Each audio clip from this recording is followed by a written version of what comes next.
Hello people, welcome back to another mini blog. మీలో ఎంతమందికి dragon fruits అంటే ఇష్టమో కామెంట్ చేసేయండి. నాకు డ్రాగన్ ఫ్రూట్స్ చెట్లకి కాయలు కాస్తాయి కదా, అవి చూడడానికి చాలా బాగుంటుంది. కానీ డ్రాగన్ ఫ్రూట్స్ అంటే అస్సలు ఇష్టం ఉండదు. నేను తిన్నగానే తిన్ను, కానీ వీళ్ళ కోసం అయితే తెప్పించి పెట్టాను. వీళ్ళు అడుగుతున్నారని చెప్పేసి. ఇవేమో అంత ఎక్కువ టేస్ట్ లేవు, ఇంక ఇలా ఉంటే తినలేరులే అని చెప్పేసి నేనైతే జ్యూస్ చేపిస్తున్నాను. నార్మల్గా అయితే జ్యూస్ నేనే చేసేదాన్ని, కానీ మా వాళ్ళని వీడియోలు తీయమంటే సగం వీడియోలు తీస్తారు, సగం ఎగరగొడతారు.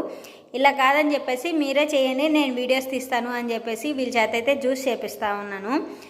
ఈ టేస్ట్ ఎంతమందికి నచ్చుతుందో కామెంట్ చేసేయండి. నాకైతే నిజంగా డ్రాగన్ ఫ్రూట్స్ అంటే అస్సలు ఇష్టం ఉండదు. సో వీళ్ళైతే మేమే చేస్తాం లేక అని చెప్పేసి వీళ్ళే జ్యూస్లు అయితే ప్రిపేర్ చేస్తున్నారు. ఇంక ఇలా జ్యూస్ చేసేసి ఇంట్లో ఈ పిల్లకాయలకి అయితే ఇచ్చాను. వీళ్ళకి టేస్ట్ అంత ఎక్కువ నచ్చినట్లేదు నాకు తెలిసి, కానీ నేను ఏమైనా అంటానని చెప్పేసి బాగుంది అని అయితే కవర్ చేస్తున్నారు. సో ఈరోజు మినీ వ్లాగ్ అయితే ఇది. మీరు మాత్రం లైక్ అండ్ సబ్స్క్రైబ్ మర్చిపోకండి. Okay, bye.